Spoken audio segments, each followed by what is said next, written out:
Il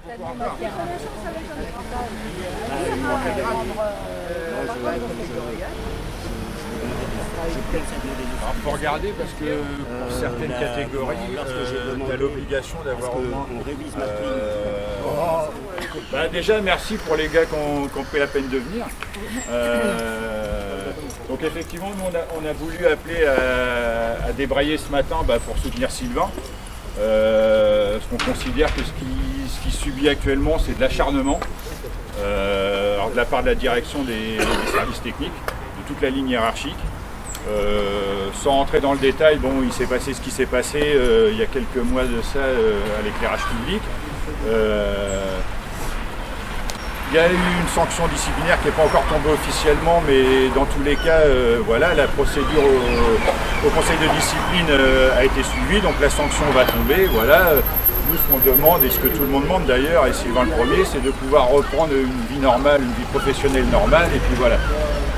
A priori, c'est pas ce qu'a décidé la direction des techniques, parce qu'ils ont décidé de s'acharner sur Sylvain. Ça commence du fait que le lendemain du conseil de discipline, Sylvain, chose normale, c'est quand même assez impressionnant d'aller dans un tribunal face à un juge, ne se sentait pas d'aller au travail, donc a demandé à Sylvie de poser une semaine de congé pour lui, ce qu'elle a fait. Et ça a été refusé par la direction qui a décidé de mettre 3 jours et demi sans solde à Sylvain, alors qu'en plus de la sanction qu'il va prendre suite au conseil de discipline, derrière ça il a été reconvoqué par la direction pour se prendre une fiche d'incident pour un fait qui remonte à avant le confinement.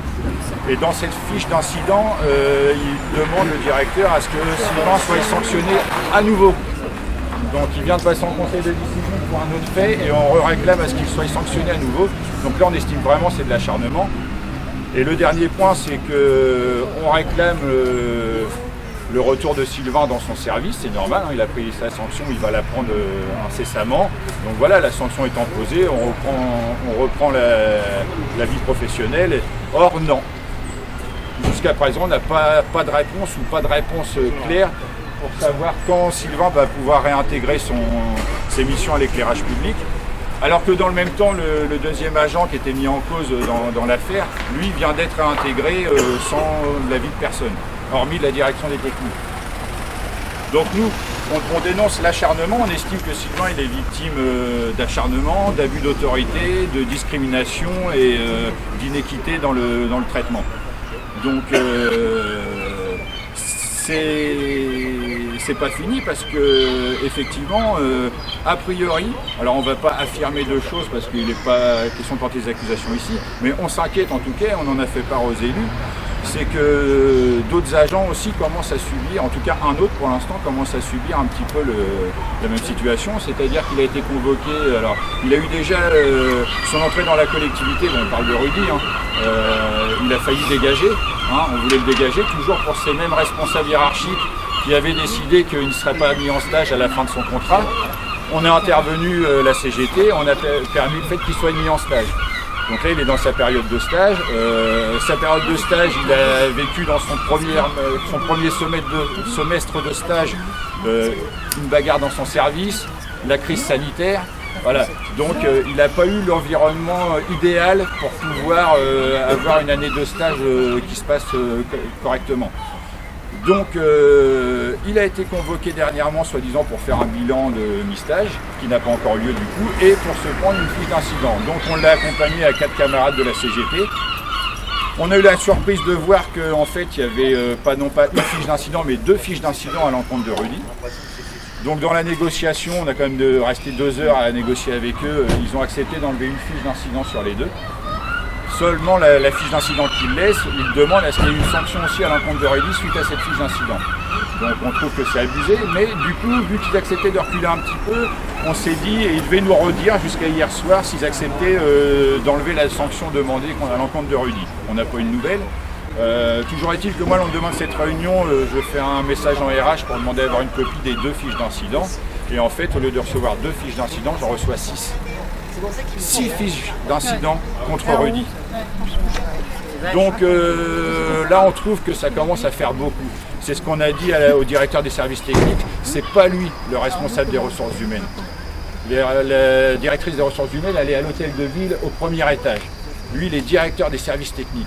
Et il se comporte comme si c'était lui aussi le directeur des ressources humaines. Et d'ailleurs, c'est ce qu'il nous a annoncé quand on l'a vu, que ça faisait partie de ses missions. Donc, à un moment donné, nous, on dit stop. On ne veut pas spécialement que foutre un bordel monstre et puis demander à ce que tous les directeurs soient sanctionnés pour machin. Nous, tout ce qu'on demande, c'est que on recrédite les 3 jours et demi de congé sans solde à Sylvain. A priori, ça, depuis, c'est fait. En tout cas, ça va être fait. On a un accord plus ou moins tacite là-dessus. Donc, ils ont accepté de revenir là-dessus. Donc ça, c'est la première nouvelle. On demande à ce que la dernière fiche d'incident déposée à l'encontre de Sylvain, où il demande une sanction, soit annulée, purement et simplement. Et on demande effectivement à ce qu'il réintègre son service. Après, on est conscient que réintégrer les 2 agents dans le même service peut être problématique.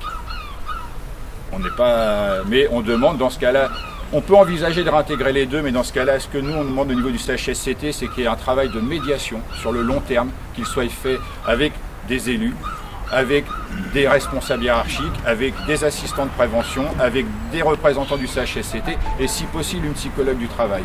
Et qu'on accompagne les agents, parce que nous on défend Sylvain, enfin moi personnellement il m'avait demandé d'être son défenseur, donc moi je défends Sylvain, mais au niveau du syndicat CGT, on ne souhaite pas que Sylvain ou l'autre agent prenne plus que l'autre ou soit plus sanctionné ou change de... Nous ce qu'on veut c'est que ces 2 agents-là puissent reprendre leur mission dans un environnement serein, apaisé, etc. Donc nous ce qu'on demande c'est qu'ils mettent tout ça en place. Voilà. Si effectivement il continue à s'acharner sur Sylvain, voire sur d'autres agents, et on prendra les mesures nécessaires et notamment ça peut effectivement aller jusqu'à se régler au niveau du contentieux. Voilà. Donc on était là ce matin on ne s'attendait pas à avoir énormément de monde, mais on est déjà content de voir qu'il y a quand même encore quelques collègues qui se bougent pour leurs collègues, donc ça c'est très bien et puis il faut qu'on parte là-dessus. Donc nous la question c'est ce qu'on s'est engagé à faire, c'est s'il n'y avait personne, franchement moi, surtout je me suis bien clashé ces dernières semaines avec les élus, donc j'avais plus ou moins décidé de quitter le dialogue social et de ne plus participer aux instances et voilà. Là il y a une CAP ce matin, il y a la carrière des agents qui sont en jeu, je ne sais pas s'il y a des promouvables moi, c'est ce que je t'ai expliqué. Hein. Oui, toi, il faut qu'on regarde précisément si... Parce que tu n'étais pas marqué comme promouvable, il faut qu'on regarde si tu ne l'étais pas en fait. Ça, on vérifiera, on va pas... Mais en tout cas, voilà, est-ce que vous souhaitez qu'on aille siéger ce matin en CAP? Donc nous, c'est pour l'AC. On a la possibilité aussi de ne pas aller siéger. Comme on est majoritaire, si on ne siège pas, l'instance n'a pas lieu. Ils sont obligés d'en remettre une autre dans le mois qui suit. Sachant qu'il y a une CAP ce matin, il y a un CHSCT cet après-midi et il y a un CT début novembre, le 5 novembre. Donc si à chaque fois on ne va pas siéger, ça fait chier les élus parce qu'ils bloquent sur leur agenda pour être présents. On ne vient pas, ils vont être obligés de rebloquer. Voilà. C'est pas grand-chose, mais ça permet aussi de montrer notre mécontentement parce que ça les emmerde profondément. Déjà, ça les emmerde de venir. C'est pour ça que lors du précédent mandat, la plupart des élus partaient avant la fin. Donc quand on est obligé de reprovoquer une instance derrière, franchement ça les emmerde. Donc voilà. Nous on va attendre de savoir si vous souhaitez qu'on aille, vous nous avez aussi voté pour nous pour qu'on aille siéger dans les instances. Donc si effectivement les collègues qui s'intéressent à ce qui se passe nous demandent d'aller siéger, on va aller siéger. Il n'y a que ceux qui sont promouvables qui sont pas venus. C'est à toi de voir, mais... Moi, puis il y a mes camarades qui siègent en CAP.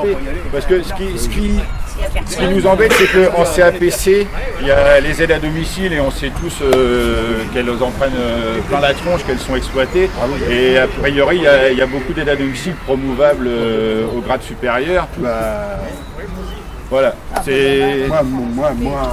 Non, c'est pour les agents. Oui, bien sûr.